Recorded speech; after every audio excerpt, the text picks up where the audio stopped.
In November 2002, clinicians in Guangdong province, especially in the cities of Guangzhou and Foshan, began noticing clusters of severe atypical pneumonia that did not respond to standard treatment. Patients showed up at city hospitals with high fever, a dry cough, and rapidly progressing respiratory failure. Chest X-rays revealed advancing infiltrates. Wards quickly filled, staff were short on N95 masks, and infection control procedures in many provincial clinics were rudimentary, creating a fraught backdrop that let an invisible threat gather strength. Local doctors found links to live animal markets and wild animal traders in Shenzhen and Guangzhou who sold civets, raccoon dogs, and other mammals. Several early cases reported market exposure or contact with market workers. The syndrome did not match routine bacterial or influenza tests, so Chinese clinicians consulted regional centers for disease control and sent samples to the Guangdong Provincial Center for Disease Control and Prevention. At that point, investigators could not determine whether this was an unusually virulent influenza, a novel zoonotic virus, or a cluster of unrelated pneumonias. Whether the disease could spread from person to person remained an urgent, unanswered question. A bustling coastal province with active trade, live animal commerce, and strained hospitals had become the starting point for a threat that would soon move beyond Guangdong. In Guangdong hospitals, the contagion showed its grim talents. Nurses, orderlies, and physicians contracted the same relentless pneumonitis as their patients after routine care, and whole families fell ill after bedside visits and household care. From late November through December 2002, clinicians documented transmission chains that moved from market vendors to relatives and then into hospital wards, producing tight domestic clusters in Guangzhou and Foshan, where infection control supplies and isolation facilities were sparse. By February 2003, physicians in Guangdong recognized a pattern of hospital-based amplification. One sick patient could seed dozens of new cases among staff and visitors. Communities watched as household clusters unfolded with rapid, merciless efficiency. On February 21, 2003, Dr. Liu Jianlun, a physician who had treated patients in Guangdong, checked into the Metropole Hotel in Kowloon, Hong Kong, and his movements converted local spread into an international thread. Dr. Liu was symptomatic during his stay.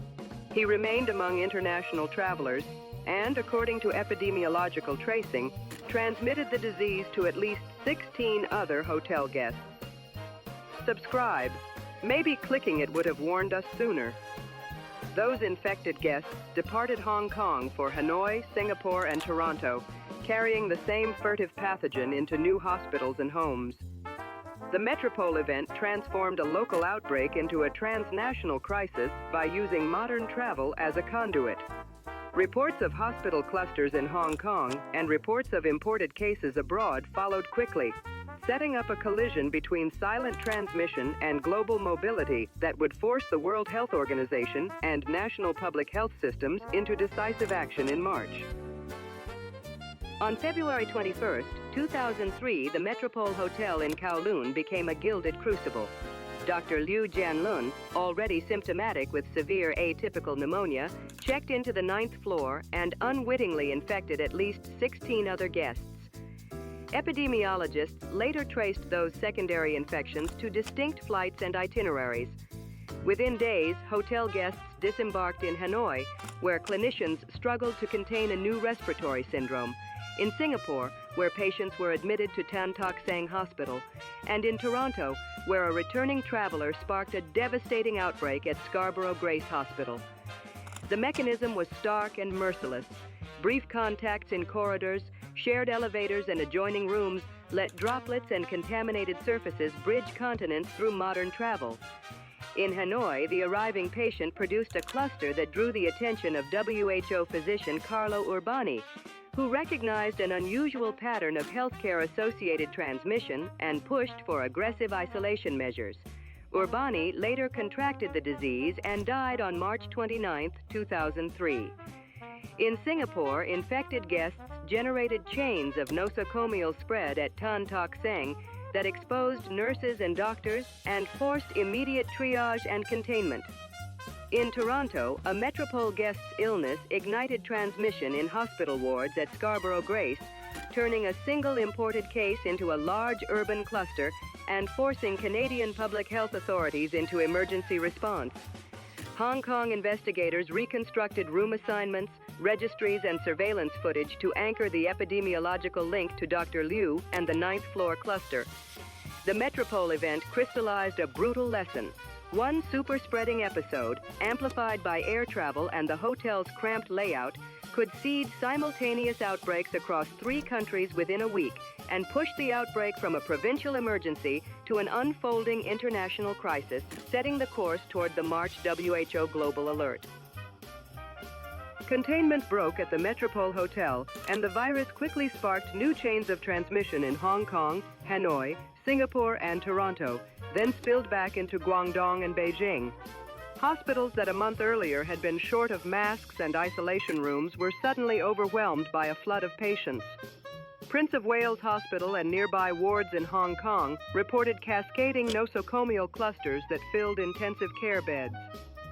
Scarborough Grace Hospital in Toronto faced rapid hospital-acquired spread, and Tan Tock Seng Hospital in Singapore saw nurses and doctors fall ill after routine care. Health workers became casualties as much as caregivers. Case counts rose as contact tracers and household surveys filled in links. Epidemiologists reconstructed itineraries, flight manifests, and hotel registries to map transmission chains back to the 9th floor of the Metropole. Laboratories in Hong Kong, Canada, and the United States raced to exchange clinical specimens, run electron microscopy, cell culture, and early molecular assays, while clinicians struggled to stabilize severely hypoxic patients on ventilators. International public health lines crackled with urgent communications. WHO received mounting reports from national authorities and from field clinician Carlo Urbani in Hanoi, whose early plea underscored the pattern of healthcare amplification.